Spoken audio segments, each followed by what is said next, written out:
ఆ డిఫరెన్స్ ఏంటి? స్కోర్స్ అయితే పెరుగుతున్నాయి, స్కోర్స్ పెరగడానికి రీజన్ ఏంటి అసలు? I started understanding the exams. అంటే నాకు సెల్ఫ్ ప్రిపరేషన్ అయ్యేసరికి నాకు ఏం రాయాలో అర్థం కాదు. అంటే I was studying, I was having knowledge, but ఏం చేస్తే మార్క్స్ వస్తాయి అన్నది was a question. So the more I studied I thought I'd get marks. Did not happen. I was tiring myself out. So అప్పుడు నెమ్మదిగా I started looking at my mistakes. Papers చూస్తున్నాను, ఆ తర్వాత topper papers చూసాను.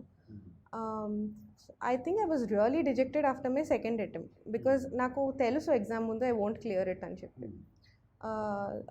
So third అటెంప్ట్కి that was for the third attempt. And third అటెంప్ట్కి ఏం చేశానంటే 3 days బిఫోర్ ఎగ్జామ్ గరిమా సాంగ్ల అయ్యర్ టాపర్ పేపర్స్ చూసాను.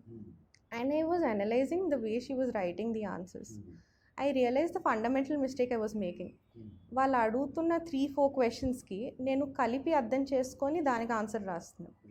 What I was supposed to do was to start answering each and every part of the question. So answer to the part.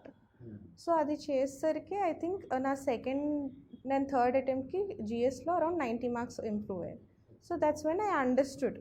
అంటే నాకు అక్కడ ఎక్కువ convert చేయడానికి టైం లేదు, 3 days. So it was almost a call for me. అంటే attempt పోద్ది, లేకపోతే I might get a method to crack it. So third attempt అప్పుడు that's when I understood, okay, this method might be working. So fourth ki em chesanu, I worked further on it. So in answering to the question, to all answer, cover all the parts of the questions, and also improvise. Okay, introduction petti, oka conclusion petti, so that structure of the answers. అంటే మనకు తెలిసింది అందరికీ తెలుస్తుంది, but మనకు తెలిసిందని వాళ్ళకి తెలియాలి. అది